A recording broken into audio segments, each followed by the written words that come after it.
Hi friends, நீ நம்ம நிகழ்ச்சியில் எதை பற்றி பார்க்க போகிறோம்னு பார்த்தீங்கன்னா சுசில் ஹரி இன்டர்நேஷ்னல் ஸ்கூல் அந்த ஸ்கூலை பற்றி தான் நம்ம பார்க்க போகிறோம். இதோட நிறுவன தலைவர் பார்த்தீங்கன்னா சிவசங்கர் பாபான்ற ஒரு நபர் தான். யார் இந்த சிவசங்கர் பாபா அப்படின்னு பார்த்தீங்கன்னா தான் கடவுள் அப்படின்னு சொல்லிட்டு ஊர் உலகத்தை ஏமாற்றிட்டு இருக்கிற ஒரு நபர் தான் இவர்.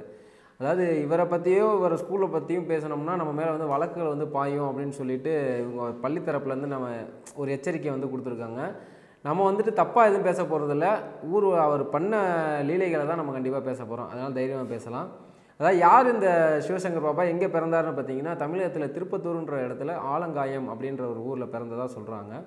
இவர் பொழப்பு தேடி சென்னை வந்த நேரத்தில் மண்ணடின்ற இடத்துல வந்துட்டு ஒரு சின்னதாக ஒரு லாரி சர்வீஸ் ஸ்டேஷன் வச்சு நடத்திட்டு இருக்காரு. அதில் போதிய வருமானம் இல்லாத காரணத்தினால என்ன பண்ணுறாரு, காவி உடையை வந்து கையில் எடுக்கிறார். காவி உடையை கையில் எடுத்த உடனே நம்ம மக்கள்லாம் வந்துட்டு அவர் சாமியாக தரிசிக்கிறாங்க. அப்படி தரிசிக்கிற நேரத்தில் பார்த்திங்கன்னா ஒரு பெண்மணி வந்து அவங்கள்ட்ட ஆசீர்வாதம் வாங்க வராங்க. அந்த ஆசீர்வாதம் வர நேரத்தில் அவங்கள்ட்ட வந்துட்டு இவர் பாலியல் அத்துமீறல்கள் வந்து பண்ணுறாரு. உடனே அந்த ஏரியா மக்கள் என்ன பண்ணுறாங்க, அவர் அடித்து துரத்தி விட்டுறாங்க. அதுக்கப்புறம் வந்து அவர் சென்னையில் பெசன்ட் நகரில் வந்துட்டு இன்னொரு இடத்துல ஆரம்பிக்கிறாரு. அப்படி ஆரம்பிக்கிறப்போ வந்துட்டு பெரிய பெரிய அரசியல் புள்ளிகள், பெரிய பெரிய திரைப்படங்கள்லாம் வந்து அவர்கிட்ட ஆசீர்வாதம் வாங்குறாங்க. இவர் சொன்ன ஒரு சில விஷயங்கள் அவங்களுக்கு பழிச்சு போகவும் என்ன நடந்துருச்சு, அவங்க வந்துட்டு நிலத்தையும் பணத்தையும் வந்துட்டு அவருக்கு பரிசாக தராங்க. அந்த மாதிரி தரப்போ தான் வந்து சுசில் மேத்தா அப்படின்றவர் வந்து ஒரு 62 ஏக்கர் வந்து நிலம் வந்துட்டு ஒன்று தராரு. அந்த 62 ஏக்கரில் தான் வந்து இன்றைக்கி வந்து சுசில் ஹரி இன்டர்நேஷ்னல் ஸ்கூல் வந்துட்டு கட்டியிருக்கிறாங்க. அந்த ஸ்கூல்னால் வந்து என்னென்ன பிரச்சனைகள்லாம் வந்துட்டு மாணவிகளுக்கு வந்திருக்குன்றதை தான் நம்ம பார்க்க போகிறோம் விரிவாக. அதாவது இந்த விஷயங்கள் வந்துட்டு எப்போ வெளியே தெரிய வருதுன்னு பார்த்தீங்கன்னா பிஎஸ்பிபி ஸ்கூலோட ஒரு ஆசிரியர் வந்து ஒரு கேடுகட்ட செயல் செஞ்சு போக்சோ சட்டத்தில் இப்போ ஜெயிலில் வந்து கம்பி பண்ணிகிட்டு இருக்கிறாரு. அந்த மாதிரி கம்பி பண்ணிகிட்டு இருக்கிறப்ப வந்துட்டு தனக்கு நடந்த கொடுமையும் தெரியப்படுத்தணும் அப்படின்னு சொல்லிட்டு சுசில் ஹரி இன்டர்நேஷ்னல் ஸ்கூலில் படித்த முன்னாள் மாணவிகள் வந்துட்டு இதை கையில் எடுக்கிறாங்க. அப்படி கையில் எடுக்கிறப்ப பார்த்திங்கன்னா கேசஸ் வந்து கொடுக்க ஆரம்பிக்கிறாங்க. இந்த மாதிரி எங்களுக்கு இந்த மாதிரி ஒரு பாலியல் அத்துமீறல்கள்லாம் வந்துட்டு அந்த காலத்தில் நடந்திருக்குது அப்படின்னு சொல்லிட்டு கொடுக்குறாங்க. அந்த மாதிரி கொடுக்குறப்ப இந்த கேஸை வந்துட்டு போலீஸ் வந்து கையில் எடுக்கிறாங்க. போலீஸ் கையில் எடுக்கிற தெரிஞ்ச உடனே வந்துட்டு நிறைய பேர் வந்துட்டு குமுறிக்கிட்டு வந்து கேஸ் கொடுக்குறாங்க. எங்களுக்கும் நடந்திருக்கு அப்படின்னு சொல்லிட்டு நிறைய பெற்றோர் நிறைய மாணவிகள் வந்துட்டு கொடுத்துருக்குறாங்க. இதையெல்லாம் எப்படியோ மோப்பம் பிடிச்ச அந்த சிவசங்கர் பாபான்றவர் பார்த்தீங்கன்னா டேராடூன் தப்பிச்சு ஓடிடுறாருங்க. டேராடூன் தப்பிச்சு ஒன்றா விட்டுருவாங்களா நம்ம போலீஸ், பின்னாடியே போய் அவர் வந்து அரெஸ்ட் பண்ணிடுறாங்க. அரெஸ்ட் பண்ணி நீதிமன்றத்தில் ஆஜர்படுத்துகிறாங்க. நீதிமன்றத்தில் ஆஜர்படுத்துகிறப்ப வந்து மற்ற பெரிய பெரிய மனுஷங்க சொல்கிறத மாதிரி இவர் கொஞ்சம் வித்தியாசமாக சொல்கிறார். என்னன்னா மற்றவங்களாம் வந்துட்டு தனக்கு நெஞ்சு வலி ஏற்படுத்ததாக சொல்லுவாங்க. ஆனால் இவர் வந்து தனக்கு ரத்த கொதிப்பு அதிகமாகிடுச்சுன்னு சொல்லிட்டு நீதிமன்றத்தில் சொல்கிறார். இவர் சொல்கிற விஷயங்களை வந்துட்டு நீதிமன்றம் வந்து ஏற்க மறுக்கிறாங்க. உடனே இவர் என்ன பண்ணுறாரு, தன்னோட வக்கீல் மூலியமாக வந்து திருப்பி நீதிமன்றத்தை நாடுறாரு. நீதிமன்றத்தை நாடுறப்ப என்ன ஆகுது, அவருக்கு வந்து மருத்துவ சிகிச்சை கொடுங்க அப்படின்னு சொல்லிட்டு சொல்லிடுறாங்க. உடனே வந்துட்டு 14 நாள் வந்துட்டு நீதிமன்ற காவலில் வந்துட்டு இவரை அடைக்கிறதுக்கு உத்தரவு விட்டுறாங்க நீதிமன்றம். அதாவது இது வரைக்கும் பார்த்தீங்கன்னா அவர் பிறந்த விதம், அவர் வளர்ந்த இடம், அவரோட அந்த பள்ளியோட வரலாறு தான் பார்த்துட்டு இருந்தோம். இதுக்கப்புறம் பார்க்க போகிறது வந்துட்டு அந்த பள்ளியில் நடந்த மாணவிகளுக்கு நடந்த கொடுமைகளை தான் நம்ம பார்க்க போகிறோம். அதாவது இப்போ நமக்கெல்லாம் ஒரு பிறந்தநாள், உங்களுக்குலாம் பிறந்தநாள்லாம் நீங்கள் என்ன பண்ணுவீங்க, உங்கள் வீட்டில் உள்ள பெரியவங்கள்ட்ட ஆசீர்வாதம் வாங்குவீங்க. ஒரு ஸ்கூலுக்கு போனால் அந்த டீச்சர்ஸில் வந்துட்டு ஒரு சாக்லேட் கொடுப்பீங்க, அவ்வளோதான் இருந்தீங்க. ஆனால் வந்துட்டு இந்த சுசில் ஹரி இன்டர்நேஷ்னல் ஸ்கூலில் படிக்கிற பிள்ளைங்களுக்கு பிறந்தநாள் வந்துச்சுன்னா அன்றைக்கி வந்துட்டு ஏன் தான் வந்தோன்றது மாதிரி நினைக்க வைக்கிறானா அந்த ஆள்.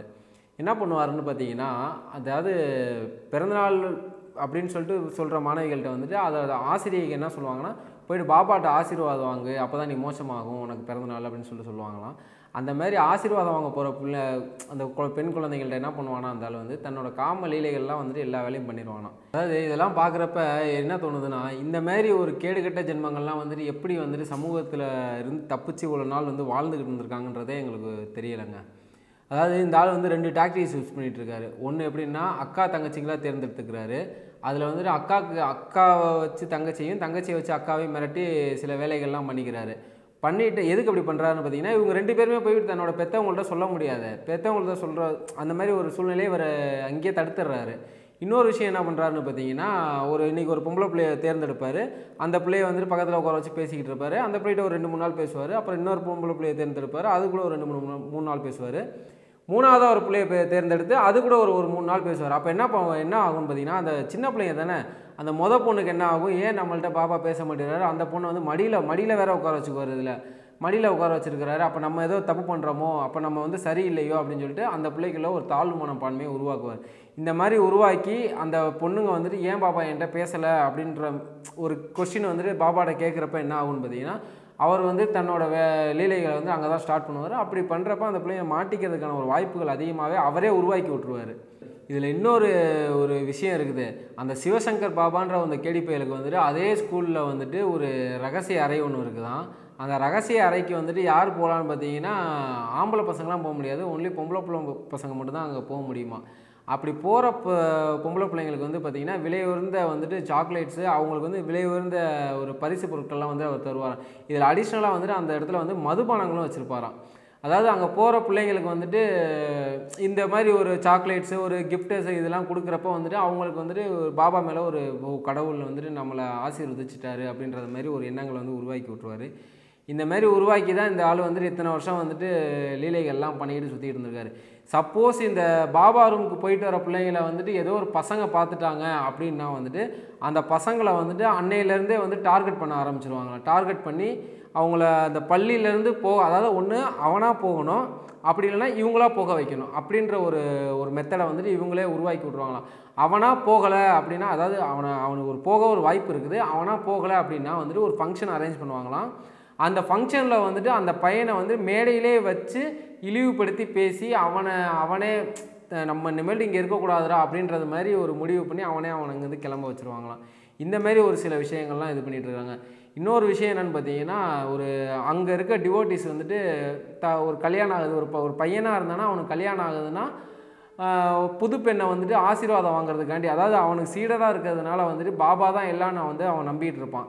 அப்படி இருக்கிறப்ப வந்துட்டு அவனுக்கு கல்யாணம் ஆகிறப்ப வந்துட்டு என்ன பண்ணுவான், தன்னோட மனைவி வந்து பாபாட்ட ஆசீர்வாதம் வாங்கணும் அப்படின்னு சொல்லிட்டு கூப்பிட்டு வர நேரத்தில் இவன் என்ன பண்ணுவான்னு பார்த்தீங்கன்னா, அந்த ஆசீர்வாதம் வாங்க போகிறப்ப அந்த புது பெண்ணை வந்து கட்டி பிடிக்கிறது, அந்த முத்தங்கள் கொடுக்கறது, இந்த மாதிரி ஒரு வேலைகள்லாம் பண்ணுவான்.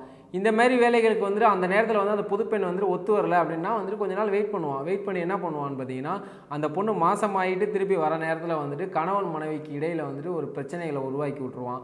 அப்புறம் வந்துட்டு அந்த மாமனார் மாமியார்கிட்ட வந்துட்டு இவ வந்துட்டு வீட்டை விட்டு போயிடணும், இவ இருந்தானா வந்துட்டு உங்களோட குடும்பம் வந்துட்டு கண்டிப்பாக சீரழிஞ்சிரும் அப்படின்ற மாதிரி ஒரு பயத்தை உருவாக்குறது. அப்புறம் ஏன் இதெல்லாம் கூட இன்னொரு குடும்பம் என்னென்னு பார்த்தீங்கன்னா, ஒரு பொண்ணு வந்துட்டு கர்ப்பமாயிட்டு வந்துருச்சுன்னா வந்துட்டு எதுக்கடி நீ இவ்வளோ சீக்கிரமாக கர்ப்பமான, அதான் வயிற்று ரொப்பிக்கிட்டு வந்து நிற்கிற, உன் புருஷன் வந்துட்டு உன்னை விட்டுட்டு அப்புறம் நீ சீக்கிரமாக வந்துட்டீங்கன்னா உன் புருஷன் உன்னை விட்டுட்டு நான் வெண்ணொருத்திகிட்ட தான் போவான் அப்படின்றது மாதிரிலாம் ஒரு கொச்சை வார்த்தைகள்லாம் வேறு பேசுவாராட்டிருக்குது. இதெல்லாம் வந்து எங்கள் தனிமை அறைகள்லாம் பேச மாட்டார். அவரை சுற்றி ஒரு 200-300 பேர் இருக்கிற இடத்துல தான் அவர் பேசுவார். இதுக்கப்புறம் பார்த்தீங்கன்னா இவரை பற்றி பேசணும்னா நிறைய பேசலாம். ஆனால் நம்ம பேசுகிற வார்த்தைகளை வந்துட்டு மக்களாக பார்க்குற நீங்கள் வந்து கேட்க முடியாத அளவுக்கு தான் நமக்கு பேசுகிறதுக்குன்னு தோணுது.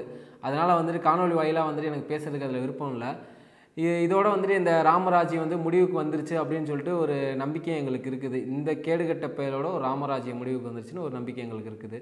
அவர் வந்து மாணவிகள்கிட்டலாம் ஒரு விஷயம் சொல்லுவாராம். அதாவது இந்த 3 விரலை காட்டி எனக்கு விருப்பம், அப்புறம் எனக்கு தெரியாது, அப்புறம் எனக்கு விருப்பம் இல்லை அப்படின்ற மாதிரி ஒரு 3 விஷயத்த சொல்லுவாராம். இப்போ நான் வந்துட்டு அவருக்கு ஒரு 3 விஷயத்த நாங்கள் வந்து சொல்கிறோம். என்னென்னா, இவர் வந்து கல்லால் அடித்து கொள்ளணும், இவர் வந்து தூக்கில் போட்டு கொள்ளணும், இல்லைனா இவன் சாகிற வரைக்கும் ஜெயிலே வந்துட்டு சோறு தண்ணி இல்லாமல் சாகணும், இப்படின்ற மாதிரி ஒரு தண்டனை இருந்தால் நல்லாயிருக்கும்னு நான் நினைக்கிறேன். நீங்கள் என்ன நினைக்கிறீங்கன்றதை கீழே கமெண்ட் செக்ஷனில் பதிவு பண்ணுங்கள். நன்றி, வணக்கம்.